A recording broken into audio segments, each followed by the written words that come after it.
Jésus. Non, il n'y en a point comme toi. De gloire en gloire, de gloire en gloire.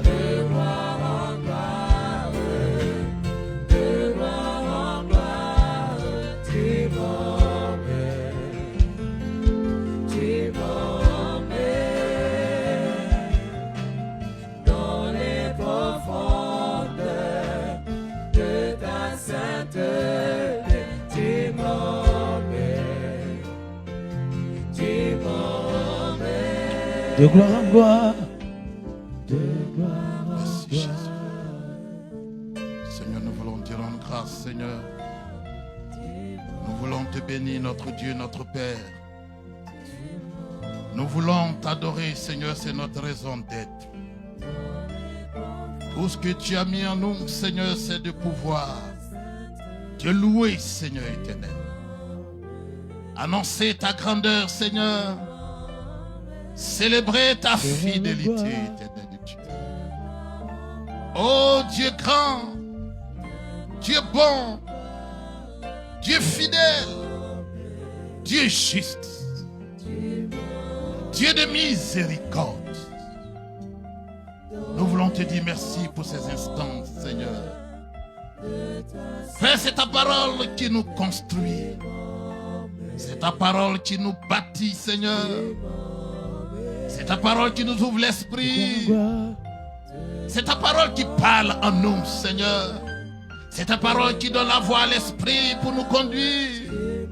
C'est pourquoi, Seigneur éternel, en ce moment, nous prions, ô Dieu, que tu disposes de l'atmosphère, Seigneur. Tu disposes de toutes choses, Papa.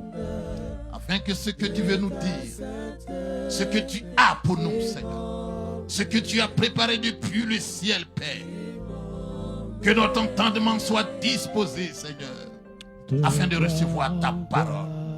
Envoie ta parole et guéris-nous, Seigneur. Envoie ta parole, Seigneur, et fortifie-nous. Envoie ta parole et édifie-nous pour la gloire de ton nom. Merci, Père, parce que tu le fais dans le nom puissant, glorieux, magnifique de notre Seigneur Jésus. Quelqu'un dit avec moi, Amen. Alléluia. Que le Seigneur nous bénisse ce matin. Que la grâce et la paix de celui qui est vie et esprit soit notre partage en ce jour. Nous sommes à l'heure de la parole. Et nous sommes dans la continuité de ce que nous avons commencé depuis 2 mois, à savoir l'introduction de la vision de cette année qui se construit autour du thème année de service, année de récompense. Toutes ces choses ont un but. C'est que nous prenions conscience de ce que nous devons servir Dieu avec autant d'engagement, avec autant de sérénité, avec autant de sérieux que nous ne l'avons jamais fait. Parce qu'en réalité,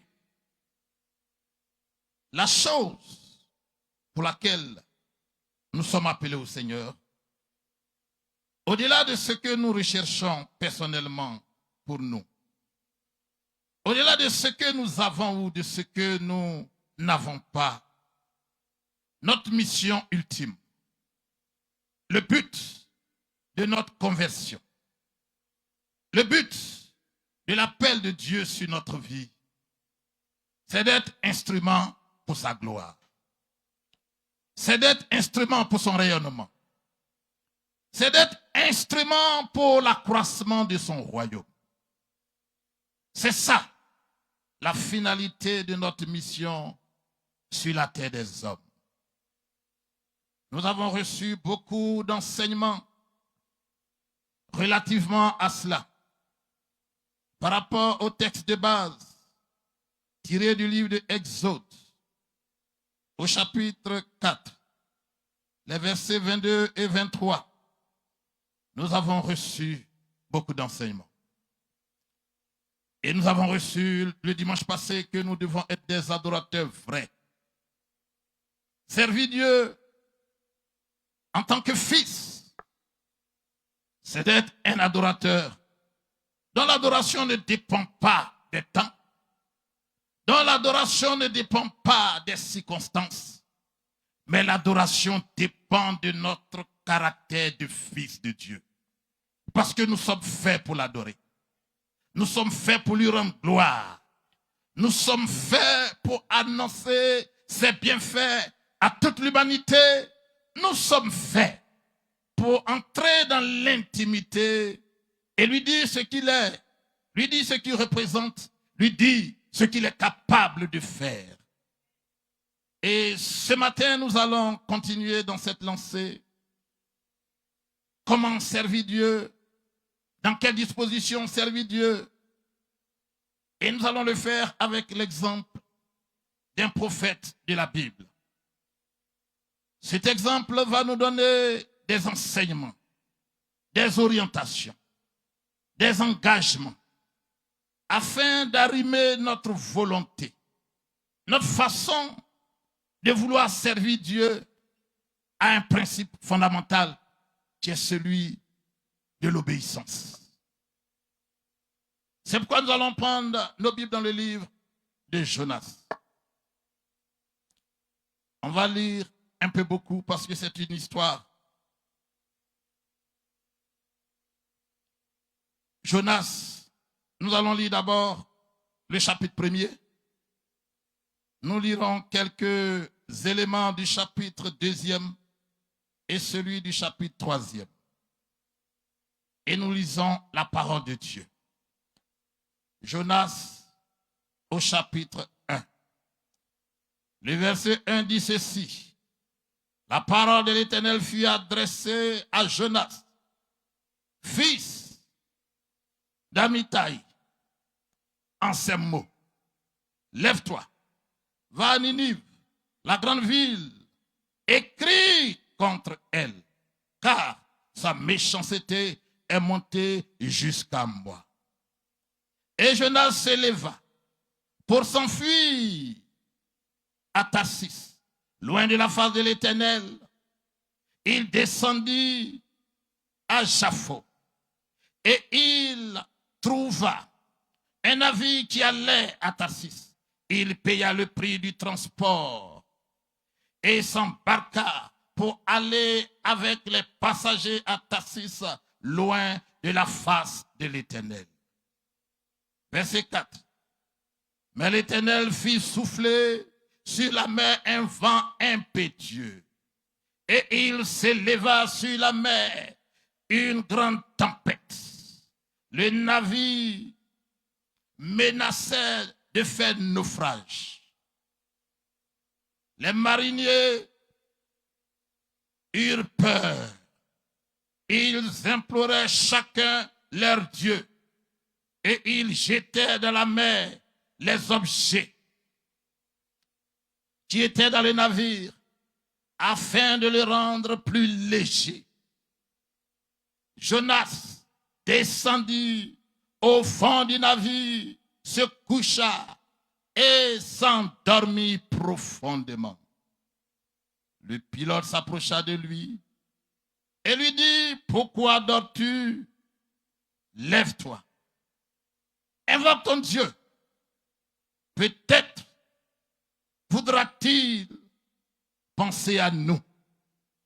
Et nous ne périrons pas. Et ils se rendirent l'un à l'autre. Venez et tirons au sort pour savoir qui nous attire ce malheur. Ils tirèrent au sort et le sort tomba sur Jonas. Que Dieu bénisse sa parole. Voici une histoire que nous connaissons. Beaucoup parmi nous. Dieu va appeler quelqu'un.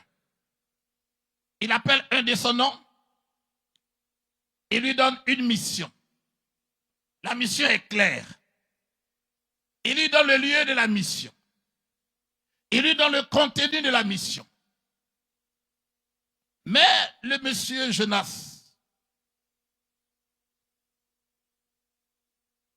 la Bible dit qu'il va prendre la direction contraire. Dieu l'a envoyé à Ninive. Ninive qui était la capitale de la Syrie, qui était un empire fort, méchant, qui menaçait beaucoup Israël. Pour ceux qui font les cours d'école de dimanche pour adultes, nous savons quel est cet empire-là qui a assiégé le royaume d'Israël, le royaume du Nord. On parlait d'Assyrie. C'est de cet empire-là qu'il s'agit ici. Dieu avait vu la méchanceté de ce peuple. Dieu avait vu les actions de ce peuple. Dieu voulait détruire ce peuple. Mais Dieu, avant de le faire, a voulu que son prophète, que Jonas, rempli de l'esprit, parte parler à ce peuple pour qu'il y ait la repentance et que ce peuple ne soit pas détruit. Mais ici, Jonas, il a bien entendu la voix du Seigneur. Mais Jonas, quand on lit le contexte, on lit le chapitre 3, le chapitre 4, on se rend compte que la volonté de Jonas, ce n'était pas que Ninive aille jusqu'à la repentance. Pour lui, étant lui-même israélite, sachant ce que Assyrie représente, ce que Ninive représente comme menace pour eux, pour lui, il n'était pas concevable que ce peuple ne périsse pas. Ça, c'est lui, sa vision. C'est lui, sa pensée. C'est lui, sa conception. C'est un nationaliste. Il sait que ce peuple est contre sa patrie. Ce peuple est contre sa nation. Et donc, pourquoi aller sauver ce peuple de la fureur de l'Éternel? Voici sa position. Et pour cela, au lieu d'aller là où l'Éternel, son Dieu, celui qui a fait de lui prophète, lui dit d'aller, Jonas dit non, il n'ira pas. Et Jonas va prendre sa direction à lui. Jonas va fuir la face de Dieu, comme la Bible dit. Et Jonas est parti. Mais Dieu n'avait pas encore fini avec Jonas. Dieu l'a trouvé dans sa fuite. Et Dieu s'est manifesté à sa façon là-bas. Dieu a fait souffler sur la main vin impétueux. Dieu a commencé à tout ravager au point où le bateau n'était pas loin d'être noyé. Et les gens se sont posé la question, mais qu'est-ce qui se passe? Pourquoi Dieu est-il autant irrité contre nous? Et ils se sont mis à prier. La Bible dit que chacun a invoqué son Dieu. Jonas, lui, ne pouvait pas invoquer Dieu. Parce qu'il sait dans quoi il était. Et il était où il était allé se cacher au fond. Pendant que les autres criaient. Les autres pleuraient. Pendant que les les autres étaient en train même de jeter les affaires pour sauver leur vie. Parce qu'ils estimaient que le navire était lourd. Il fallait le vider d'une grande partie de son contenu pour qu'il devienne léger, mais ce n'était pas la solution. Parce que Dieu était descendu là à cause d'un homme. Et ils se dirent l'un à l'autre, on va tirer au sort. Parce qu'on est fatigué. On va voir qui parmi nous là est à l'origine de ce malheur. Et ils ont tiré au sort. Le sort est tombé sur le coupable. Le sort est tombé sur celui qui était en fuite. Le sort est tombé sur celui qui était en train de fuir la voie de l'Éternel. Le sort est tombé sur celui qui était en train de fuir la mission de l'Éternel. Et lorsque nous lisons le chapitre 2, lui-même il a proposé que pour sauver leur vie, comme c'est lui le problème, qu'on le jette à la mer pour qu'eux ils soient libres. Au finish, ils ont accepté. Ils l'ont jeté dans la mer. Mais Dieu n'a pas permis qu'ils périssent. Il a envoyé un grand poisson. Et le poisson a avalé Jonas. Ce n'était pas un poisson de punition, mais c'était un poisson de sécurisation. Le poisson a sécurisé Jonas dans cette position. La Bible dit pendant 3 jours, Jonas était dans le ventre du poisson. Et c'est pendant ces 3 jours, quand il était dans le ventre du poisson, que Jonas va maintenant implorer l'Éternel. Jonas va demander pardon à Dieu. Jonas va crier à Dieu. Là, c'est entre lui et son Dieu. Il n'y a personne là-bas. Et Dieu, si bon qu'il est, il va permettre que le poisson vomisse Jonas. Qu'il le libère, qu'il sorte de la prison et qu'il parte poursuivre la mission. Le chapitre 3, Dieu va parler encore à Jonas. Il va dire, lève-toi et va.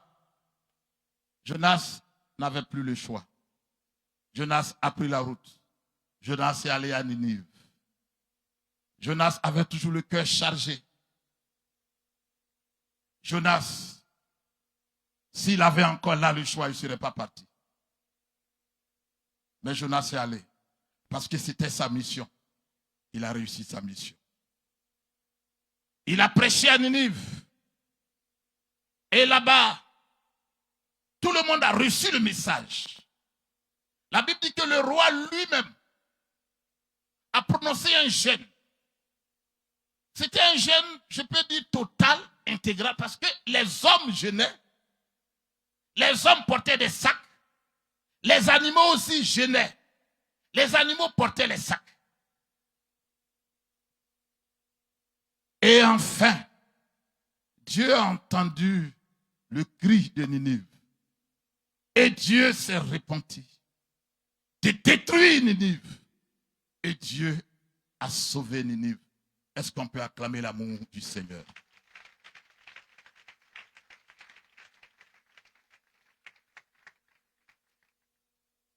Le salut de Ninive était entre les mains, était dans la bouche de Jonas. Dieu avait un agenda avec Jonas. Mais Jonas avait sa propre vision. Jonas était sous le poids du vécu d'Israël et de Ninive.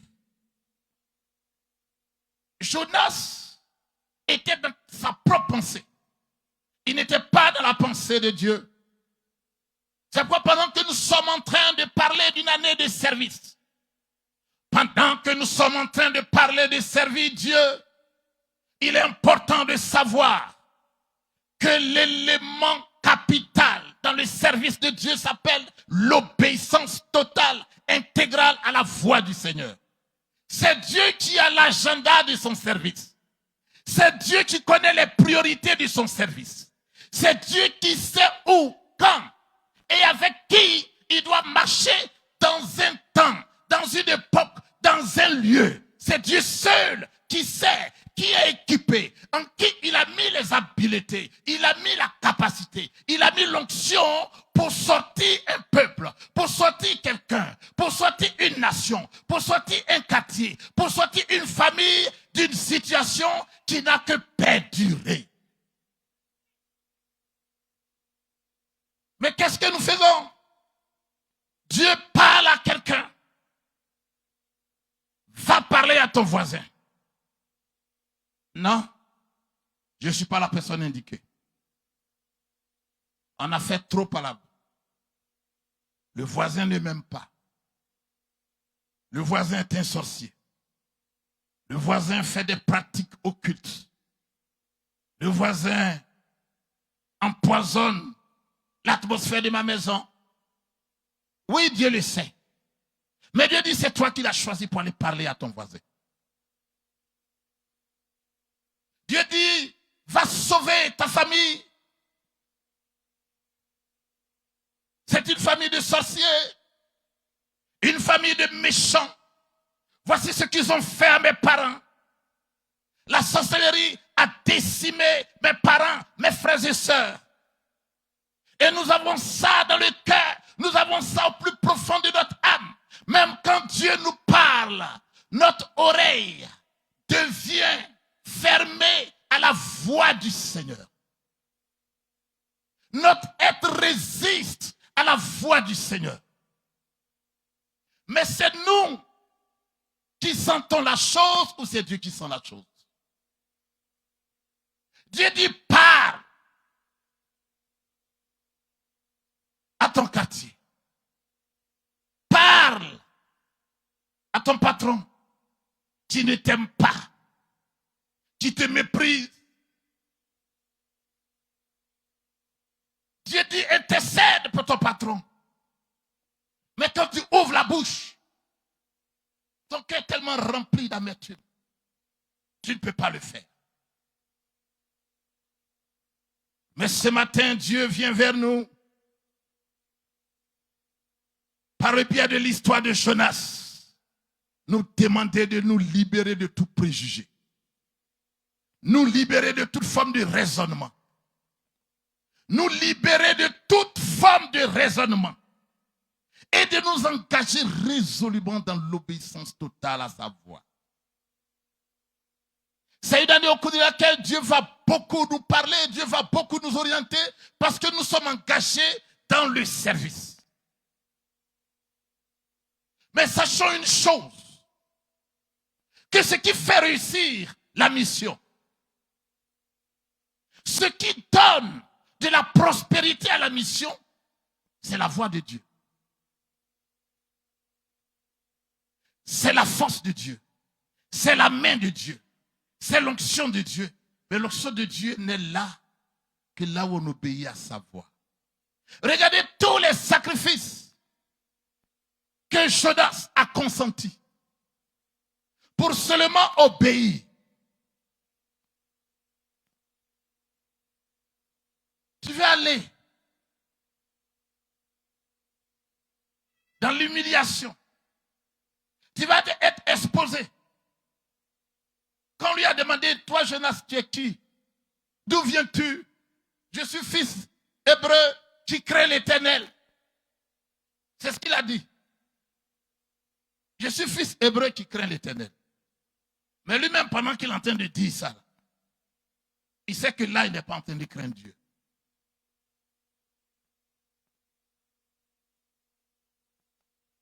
Nous proclamons, nous sommes fils de Dieu. Nous sommes enfants de Dieu. Nous avons été rachetés. Nous voulons faire la volonté de Dieu. Mais la volonté de Dieu, c'est chaque jour l'obéissance à sa voix. Il est bon de proclamer ce que nous sommes. Mais il est encore mieux de poser les actions qui vont dans le sens d'un fils obéissant. Tout ce temps que Jonas a perdu. Voici ce que cela nous enseigne. Tant que nous allons fuir la voix de Dieu, tant que nous allons résister à la voix de Dieu, tant que nous allons laisser la volonté de Dieu pour faire notre propre volonté, nous serons en train de perdre notre temps. Si Jonas était obéissant, l'histoire allait se résumer en un seul chapitre. Qu'il est parti, il a prêché, Ninive s'est repentie, Ninive a été délivrée. On n'aurait pas connu le passage de la tempête, le passage de l'épreuve inutile. Par moments, nous vivons des situations. Ces situations sont le résultat de notre désobéissance. Le résultat de notre voix rebelle à la voix de Dieu. Ce n'est pas un message de jugement, mais c'est un message qui nous rappelle que si nous voulons servir Dieu, nous devons être obéissants. Regardez ce que la présence de Jonas a causé dans le navire des gens innocents. Des commerçants qui étaient dans le navire. Tout ce qu'ils avaient, ils ont jeté. Notre désobéissance représente d'abord une menace pour nous, mais aussi une menace pour ceux qui sont avec nous. À cause de notre désobéissance, nous exposons notre maison. Nous exposons tout ce que nous sommes. Nous exposons tout ce que nous avons. Nous exposons notre vie.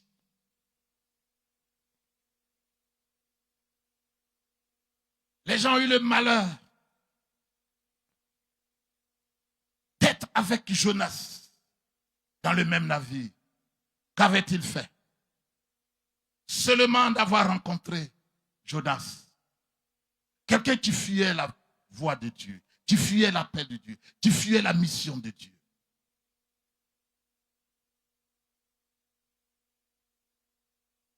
Dieu veut nous emmener à comprendre que chaque pas que nous posons est un pas qui nous engage. Si Jonas avait obéi, c'est pourquoi la parole de Dieu dit l'obéissance vaut mieux que les sacrifices. Autant de sacrifices que nous faisons par moment, autant d'efforts que nous fournissons à cause de notre désobéissance.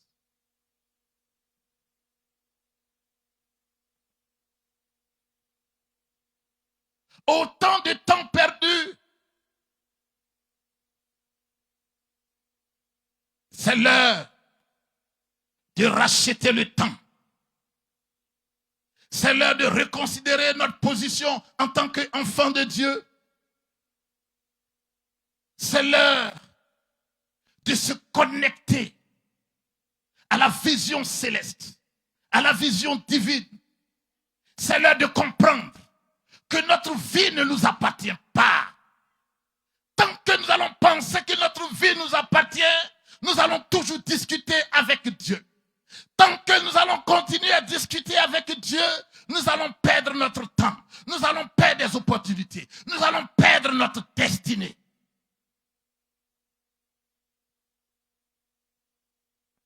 C'est l'année où en tant que fils et fille, nous devons remédier aux fondamentaux et laisser Dieu conduire notre vie. Laissez Dieu donner une orientation à notre vie. Laissez Dieu donner une orientation au service auquel il nous appelle.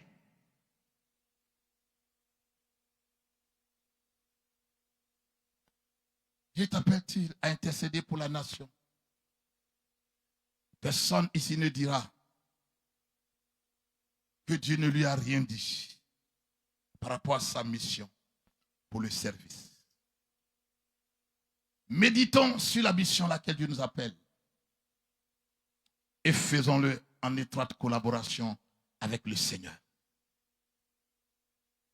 Marchons comme le Seigneur nous le demandera chaque jour. là où il nous enverra. Ne remettons pas à demain.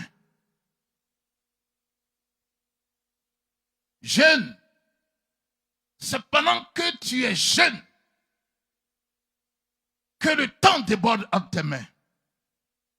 Il n'y a pas un autre moment plus favorable que le temps de la jeunesse pour se mettre au service de Dieu.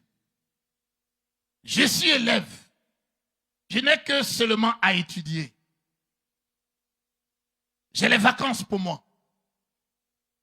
Je vais à l'école. J'ai le chant pour moi. J'ai des amis pour moi. J'ai la vigueur encore.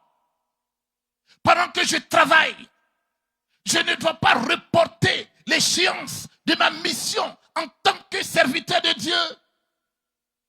C'est pendant que je travaille que ma voix porte. C'est pendant que je travaille que les gens viennent vers moi. C'est pendant que je travaille que les gens ont besoin de moi. C'est pendant que je travaille que les opportunités se créent autour de moi. C'est pendant que je travaille que j'ai encore le poids, j'ai encore la force de parler, le témoignage que je vis, que je dois partager. C'est pendant que je travaille. On ne doit pas attendre à notre retraite.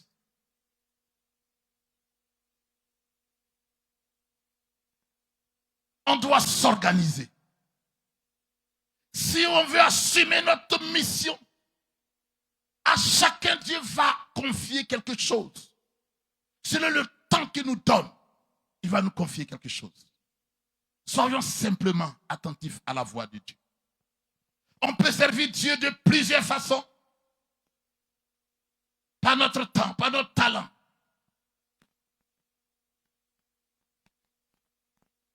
Par les conseils, par l'expérience que nous avons vécue dans la foi. Les champs sont divers autour de nous. Dans nos quartiers, dans nos services, dans nos familles. Partout, les champs blanchis. Partout, des Ninives sont autour de nous. Qu'est-ce que nous faisons de la voix de Dieu? On sert Dieu avec toutes ces choses. Mais nous servons aussi Dieu avec nos biens. Nous servons Dieu avec le fruit de notre revenu.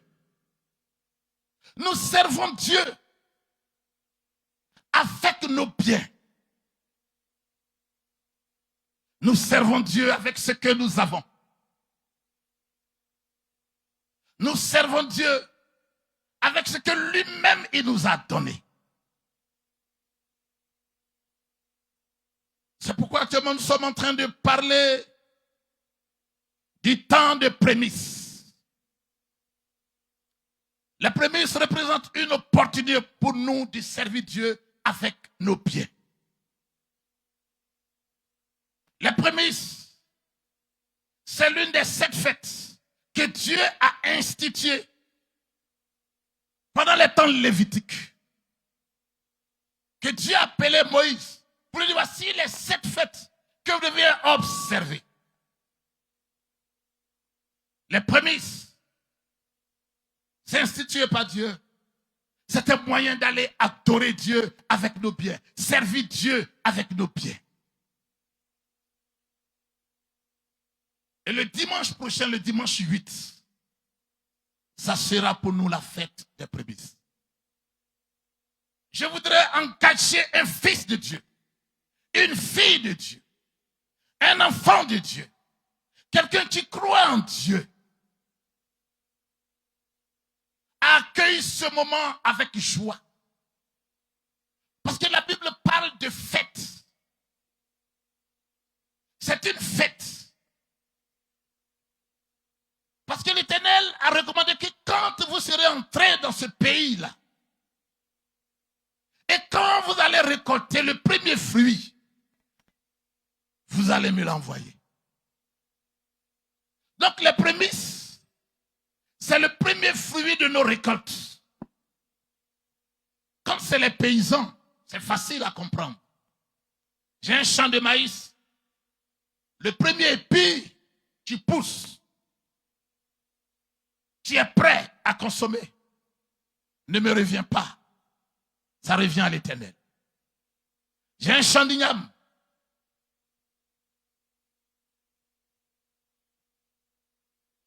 Le premier tubercule d'igname que je sors de la terre est pour l'Éternel. Prémisse, ça veut dire premier. Mettre Dieu en priorité. Mettre Dieu en premier. Tu as un troupeau. La première naissance au milieu de ce troupeau-là est pour l'Éternel. Ça peut être des bœufs, des moutons, des cabris. Tout ce que tu fais. Et ça, c'était à cette époque. Mais aujourd'hui, nous avons plusieurs formes d'activité. Nous avons une économie qui est diversifiée. Une économie avec plusieurs activités. Ce que tu dois comprendre, que si tu es salarié, prémisse, c'est quoi si tu es salarié? Prémisse, c'est quoi si tu es salarié? Donc, c'est le premier salaire. Si je suis un homme d'affaires, je suis un commerçant, prémisse, c'est quoi? Oui, mais là, il n'y a pas de salaire. Parce qu'on ne te paye pas. Le premier bénéfice. Donc, vous voyez, chacun à sa façon comprend qu'est-ce qui est premier revenu pour lui. Et donc, c'est ce que Dieu recommandait à son peuple de lui envoyer à l'occasion de la fête des prémices. Pour qu'on se réjouisse. La réjouissance vient du fait que c'est une grâce de semer et de récolter. C'est une grâce d'élever et de voir des choses encore se multiplier. C'est une fête. Parce que ce n'est pas tout le monde qui peut semer et récolter. Ce n'est pas tout le monde qui peut élever et recevoir encore quelque chose de nouveau. Mais l'Église a demandé une chose. Qu'au lieu de donner l'entièreté du premier, l'Église Tabernacle a demandé que nous donnions 25%. Alléluia. Si le premier salaire est 100 000, prémisse c'est combien? 25 000. Si je fais une affaire et que j'ai eu 300 000 bénéfices, prémisse c'est combien? 75 000. Ainsi de suite. Ce n'est pas le capital, c'est le bénéfice. On ne demande pas d'aller prendre ton fonds de commerce pour en faire prémisse. On parle de bénéfice. Si quelqu'un a compris, est-ce qu'il peut acclamer le Seigneur?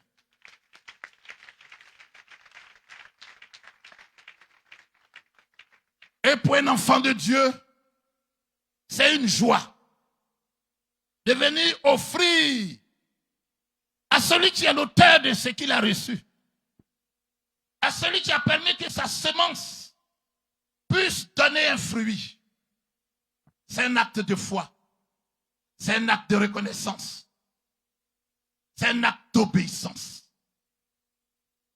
Voilà comment nous devons servir Dieu. Avec notre temps,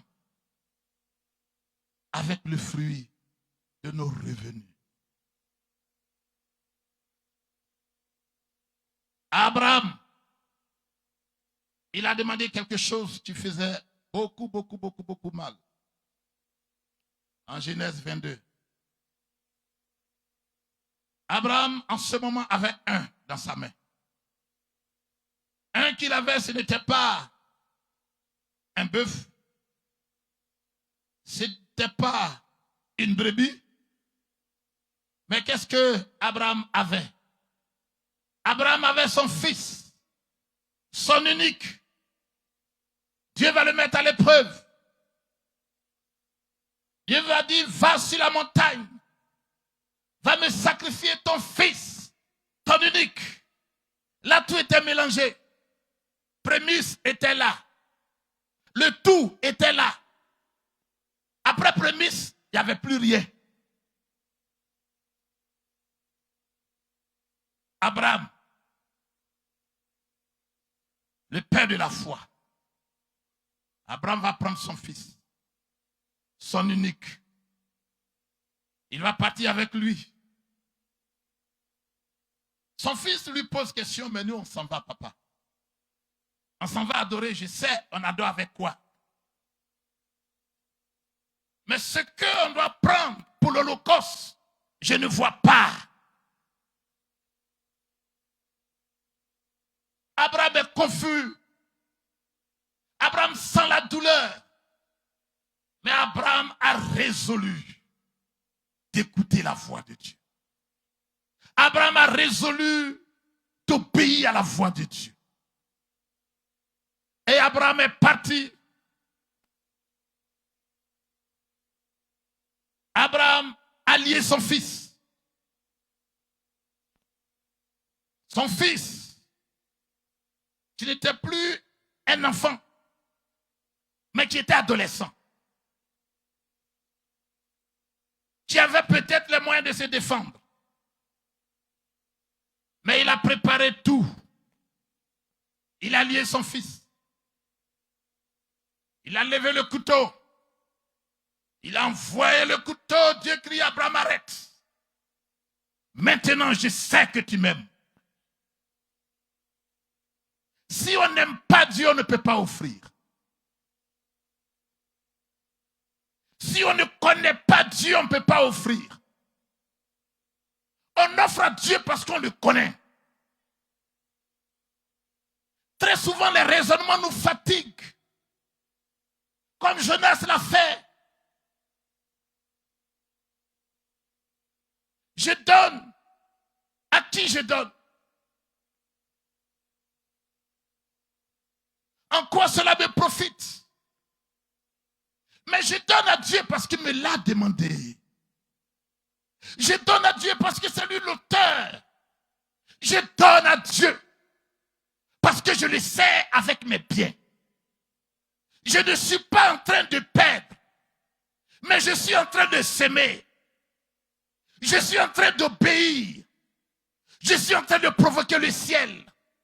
Je suis en train de me mettre en accord avec sa parole. Je suis en train d'adorer Dieu avec mes biens et le ciel s'en réjouit. Les raisonnements nous fatiguent parce que nous voulons vivre par nous, par notre intelligence, comme Jonas l'a fait. Jonas s'est dit que ce peuple-là ne mérite pas la miséricorde de Dieu. C'est ce que lui s'est dit. Frères et sœurs, ressemblons à Abraham. On ne donne pas à Dieu pour s'appauvrir. À moins que ce n'est pas à Dieu qu'on donne. Dans quelle disposition tu donnes à Dieu? Est-ce que tu donnes avec joie, avec empressement? Est-ce que tu donnes dans un esprit d'adoration? Dans un esprit de reconnaissance? Est-ce que tu donnes à Dieu avec ton âme qui se répand devant sa face? C'est pourquoi tu ne viendras pas donner les prémices simplement. Tu dois prier. Tu dois parler à Dieu. Tu dois déverser ton cœur sur tes prémices.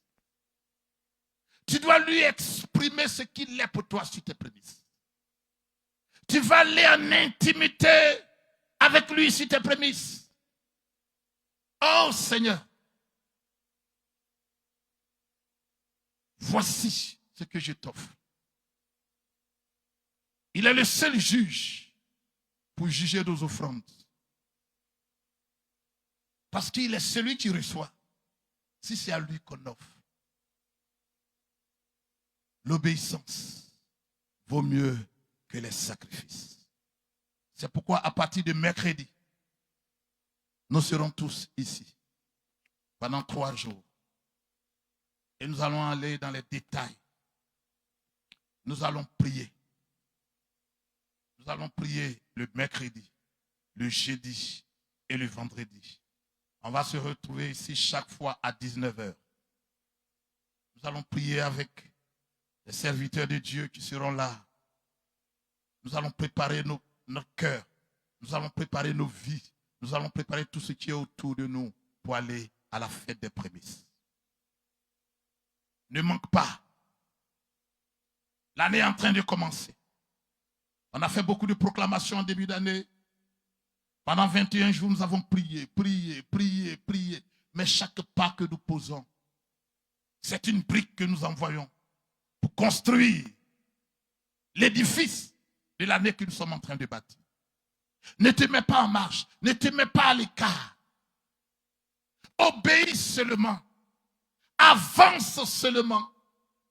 Profite de chaque occasion et rapproche-toi de Dieu. Profite de chaque événement et construis ta vie. Profite de chaque programme et fais appeler l'auteur du chant que Dieu a béni sur ta vie.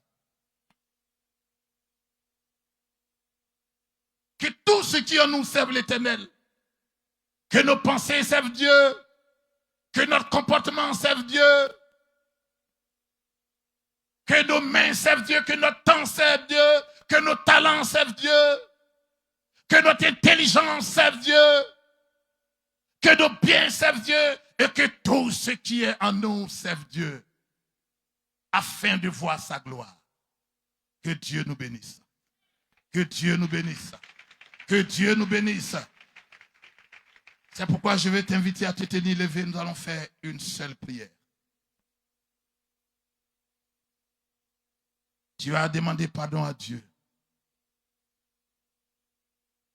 pour toutes les fois que Dieu t'a confié une mission et que tu as fait selon toi, non pas selon l'ordre qu'il t'a donné. Dieu t'a parlé. Dieu t'a dit va. Dieu t'a dit fais. Dieu t'a dit prie. Dieu t'a dit annonce. Dieu t'a dit avertis. Tu as raisonné. L'occasion t'est donnée. Tu es déjà libre. Tu n'es plus dans le ventre d'un poisson. Tu n'es plus en prison. Tu n'es plus dans les chaînes. Tu n'es plus dans la prison de Pharaon. Tu es libéré. Tu es libéré. Tu es libéré. Tu es libéré. Tu es libéré. Parle à Dieu, demande-lui pardon. Pour tout acte de désobéissance. Tout comportement de désobéissance. Parle à ton Dieu de tout ton cœur. De tout ton cœur. De tout ton cœur. Parce que nous partons à une saison de vérité. À une saison d'obéissance. Que tout ce qui porte le parfum de la désobéissance dans ta vie, que l'Éternel enlève. Que l'Éternel enlève. Que l'Éternel ne s'en souvienne plus. Que l'Éternel ne s'en souvienne plus. Parle à Dieu, parle à Dieu, parle à Dieu. Parle à Dieu. Parle à Dieu. Parle à Dieu. Comme Jonas a invoqué l'Éternel. Comme Jonas a invoqué l'Éternel. Parce que de nouvelles opportunités vont s'offrir à toi. Dieu va te parler à nouveau. Dieu va te parler à nouveau. Que ton entendement soit renouvelé. Que ton cœur soit renouvelé. Pour les nouvelles échéances de ta vie, de ta destinée, dans ton service, pour ton Dieu. Que le feu de Saint-Esprit, que le feu de Saint-Esprit, Parle à Dieu. Dieu veut t'entendre, frère. Dieu veut t'entendre, sœur. Dieu veut entendre ta repentance. Dieu veut entendre. Dieu veut entendre. Dieu veut entendre le cri de ton cœur. Dieu veut entendre la parole de repentance. Dieu veut t'entendre. Dieu veut t'entendre. Dieu veut t'entendre. Dieu veut t'entendre. Seigneur, merci. Parce que tu as pardonné tes enfants, Seigneur. De toute voie de désobéissance. Tu as pardonné, Seigneur éternel. Tu nous donnes de nouvelles chances, Seigneur. De nouvelles opportunités d'obéissance, Seigneur éternel Dieu. Père, nos cœurs sont à toi, Seigneur. Nos émotions sont à toi, Seigneur. Nos sensations sont en toi, Seigneur éternel Dieu. Prépare-nous, Père. Prépare-nous pour des mois d'obéissance, Seigneur. Prépare-nous pour des mois de service vrai. Pour des mois de service agréable, Seigneur éternel. Seigneur, merci. Parce que tu nous reçois en ce jour encore pour un nouveau départ. Que ton nom soit béni, Seigneur. Au nom de Jésus. Au nom de Jésus. Au nom de Jésus. Sois exaucé et sois béni. Amen.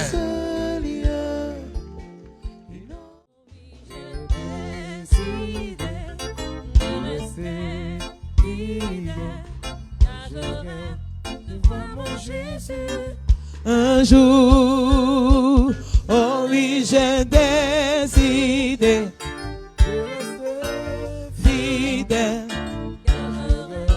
de voir mon Jésus un jour, oh oui.